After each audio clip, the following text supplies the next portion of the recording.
Hello வணக்கம், இது உங்கள் சிவி ஜோன். ஸோ எல்லாரும் எப்படி இருக்கீங்க? இப்போ பற்றி லைவ்ல வந்து ஒரு சம்பவம் போகுது. அதாவது ஆல்ரெடி விஜய் சேதுபதியை வந்துட்டு சண்டே எபிசோட சொல்லியிருப்பார். விஜய் பாரு, உங்க நல்ல ஒரு அனலைசிங் ஸ்கில் இருக்கு, நல்ல ஷார்ப்பான மைண்ட் இருக்கு, ஆனால் தப்பான விதமாக யூஸ் பண்ணிட்டு இருக்கீங்க, பார்த்து பண்ணிக்கோங்க அப்படின்னு. ஸோ நல்ல அனலைசிங் ஸ்கில் இந்த அம்மாக்கு இருக்கு. அது மட்டும் இல்லாமல் அவர் சொன்னதுக்கு அப்புறமா, இந்த பிரச்சனை நடந்ததுக்கு அப்புறமா இந்த வாரம் முழுக்க பார்த்தீங்கன்னா கும்பரஞ்சாமின்ற மாதிரி தான் உட்காந்துட்டு இருக்காங்க.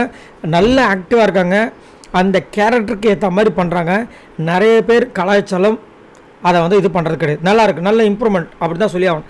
ஏன்னா இதுக்கு முன்னாடி வந்துட்டு எப்படி இவங்க வந்துட்டு ஒரு அடாவடியாக ரவுடித்தனமாலாம் பண்ண விஷயங்கள்லாம் பார்த்துருப்போம். இப்போது நல்ல சேஞ்ச் இருக்குது. இப்போ என்னென்னா ஒரு சூப்பரான விஷயத்த சொல்கிறாங்க. நம்மளுக்கு தெரிஞ்ச விஷயந்தான்.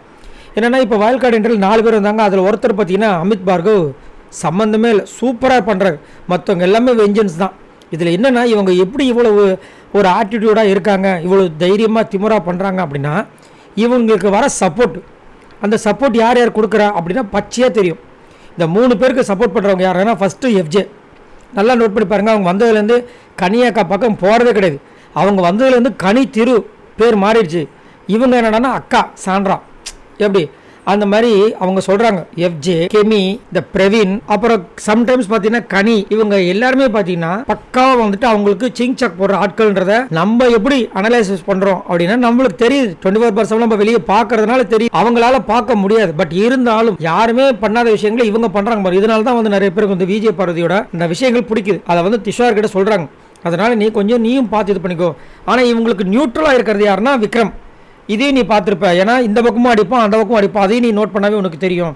மற்றபடி அமித் பார்கவ் வந்துட்டு தனியாக அவர் வந்து அவரோட கேமை கொடுத்துட்ருக்கார். நல்ல ஒரு மனிதராக இருக்காருன்ற மாதிரி ஒரு விஷயம் போயிட்டுருக்கு.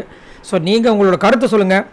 இந்த வயல்காடு என்ட்ரி வந்ததுலேருந்து பார்த்தீங்கன்னா சின்ராஸை கையில் பிடிக்க முடியாத அளவுக்கு இந்த எஃப்ஜி ஆடுற ஆட்டமும், பிரவீன் போகிற ஓட்டமும், கெமி பண்ணுற இதுவும் எல்லாமே வந்து ரொம்ப மோசமாக போயிட்டுருக்கு. எனக்கு தெரிஞ்சு கனி கூட ஓரளவுக்கு ஓகே தான்.